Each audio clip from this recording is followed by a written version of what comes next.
여러분 안녕하십니까? 진성호입니다. 대통령 선거나 서울시장 선거와 같은 이 대규모 선거의 경우 여론조사는 잘 틀리지 않습니다. 그러나 국회의원 선거, 구청장 선거 이런 선거의 여론조사는 종종 결과와 전혀 다르게 나올 수도 있습니다.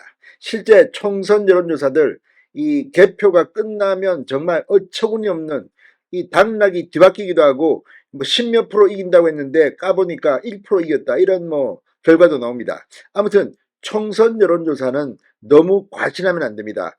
일단 대부분의 총선 지역구 여론조사는 500명 정도의 유권자를 대상으로 합니다. 그런데 문제는 이 총선 여론조사를 보고 이 지역구는 이제 끝났구나. 투표를 포기하자. 이런 사람이 나올 수 있어서 문제입니다. 자, 지금 이 총선을 앞두고 여론조사들이 쏟아지고 있습니다. 그런데 한국경제신문의 여론조사 결과를 공표하는 데 대해서 선거관리위원회가 제동을 걸었다는 의혹을 사고 있습니다. 문제는 한국경제가 하고 있는 이 여론조사 방식은 일반 여론조사와는 조금 다릅니다.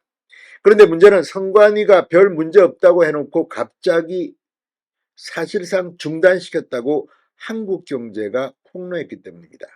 그리고 이 한국경제신문의 총선 여론조사 결과는 다른 일반 여론조사보다는 국민의힘에 상대적으로 유리하게 나왔습니다.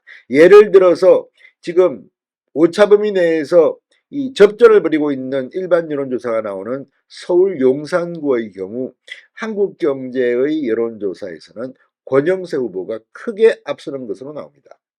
지금 추미애 후보가 이 국민의힘 후보를 크게 앞서고 있다. 오차범위 밖에서도 앞서고 있다는 여론조사도 나오고 있는 경기도 하남 갑의 경우도 마찬가지입니다. 한국경제 여론조사는 초박빙으로 나옵니다. 중성동 갑, 전현희, 윤희숙 후보가 맞붙은 이 지역도 비슷합니다. 자, 아무튼 여론조사가 맞는지 틀린지는 까봐야 합니다. 개표를 해봐야 합니다. 그런데 문제는 국민의힘 후보가 상대적으로 유리하게 나오는 이 조사를 선관위가 민주당 지지자들의 반발 때문에 중단시킨 게 아니냐는 의혹에 휩싸이고 있습니다. 이건 안 됩니다. 게다가 이제 며칠 후면 깜깜이 여론조사 기간으로 들어갑니다. 이 총선 6일 이 때는 여론조사를 해서 공표하는 게 금지되어 있습니다. 이제 4월 1일, 2일, 3일, 4일, 5일까지 물론 이 여론조사 시점은 아마 4일인가가 데드라인일 겁니다. 그때 했던 것들이 쏟아져 나오는데 상대적으로 국민의힘에 유리한 여론조사를 선관위가 막는다면 이것도 불공정일 가능성이 큽니다. 지금 한국경제는 분노하고 있습니다. 선관위는 뒤폈습니다. 진성호의 융단 폭격 시작합니다. 중앙선거관리위원회를 융단 폭격합니다. 방송에 앞서 아직 진성호 방송에 구독자가 아니신 분은 붉은색 구독 버튼 눌러주십시오. 더 좋은 방송으로 보답하겠습니다. 자, 한국경제신문이 직접 의뢰한 총선 여론조사 결과 발표를 중앙선거관리위원회 산하 중앙선거 여론조사심의위원회가 사실상 중단시켰다고 한국경제가 보도했습니다. 일부 지역구에서 국민의힘이 강세를 보이고 있는 그런 조사에 야당 강성 지지자들 반발이 쏟아졌고 이에 여심위가 제동을 걸었다는 게 한국경제의 보도 내용입니다. 한국경제신문은 1일 보도를 통해 전날 여심위가 총선 여론조사 결과 발표를 사실상 중단시켰다.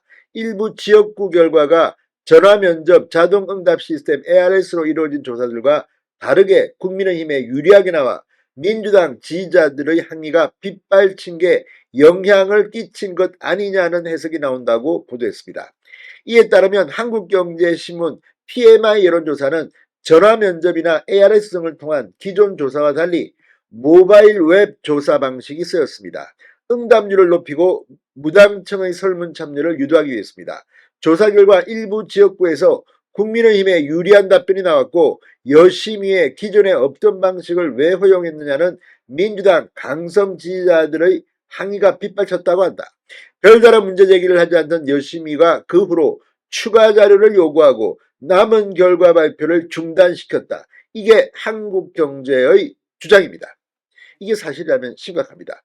자, 한국경제신문 측은 여심이가 이번 조사 방식에서 이미 인지하고 있었을 뿐 아니라 사실상 사전 협의를 했다고 말하고 있습니다. 한국경제신문이 PMI의 여론조사를 의뢰한 건 지난달 초 당초 3대 통신사 가입자 2,300만 명을 기반으로 조사 대상을 선정했지만 여심이가 기준이 없다며 난색을 표해 전체 가입자에서 인구 비례에 따라 추출한 274만 명의 패널을 대상으로 했습니다. 실제 지금 여론조사 방식은 다양합니다. 지금 여기 뭐 ARS 전화 면접도 있지만 무슨 패널 조사도 있고 아무튼 상당히 많은 조사들이 있습니다. 그런데 이 PMI 조사 여기에 대해서 제동을 걸었다는 겁니다. 자, 이 조사 아무튼 지금 이 모바일 웹 조사 방식인데 이걸 갖다가 선관위가 사실상 못하겠다는 취지로 해석됩니다. 이렇게 진행된 조사 중 이번 총선 접전지인 한강, 반도체, 낙동강 3대 벨트 결과가 지난달 19일 보도됐습니다. 이에 대해 여심이는 두 차례 PMI 현장 조사와 자료청 등으로 조사 방식을 상세히 검증한 것으로 전해졌습니다.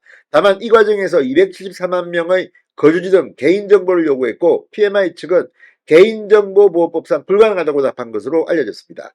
이외에 조사 시행 이후 4개 여론조사가 온라인에 공개된 28일까지 여심이는 별다른 문제를 제기하지 않았다고 합니다. 한국경제신문 PMI 여론조사와 다른 여론조사 결과가 달랐던 지역구는 서울 용산, 서울 중성동갑, 경기 하남갑 등이었습니다. 용산에서는 이 권영세 후보가 강태형 후보를 사실상 크게 앞선 것으로, MBC 조사에서는 거의 박빙이었는데 한국경제신문 PMI 조사에서는 권영세 후보가 크게 앞서는 것으로 조사됐습니다. 물론 이게 뭐가 맞는지 여기에 대해서는 우리가 단정할 수는 없습니다. 이건 어디까지나 여론조사이기 때문입니다. 중성동갑의 경우도 이 일반 여론조사보다는 다르게 나왔습니다. 자, 이걸 보면 이 민주당 지지자들이 흥분해서 항의해서 이렇게 됐다면 이거는 선관위의 월권이 아니냐 이런 생각도 듭니다. 경기 하남갑도 마찬가지입니다. 추미애 후보가 이 이용 국민의힘 후보를 앞지른 조사가 나왔는데 한국경제신문 PMI 조사에서는 거의 초접전으로 나온 겁니다.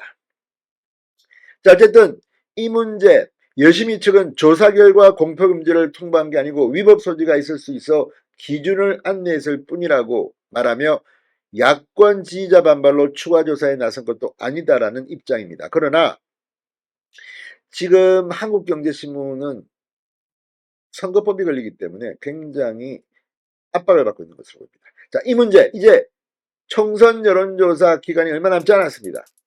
선관위가 국민의힘에 유리한 결과가 나왔다는 이유로 막았다면 그 과학적 근거가 있어야 할 겁니다. 진성호의 융단 폭격이었습니다. 여러분 감사합니다.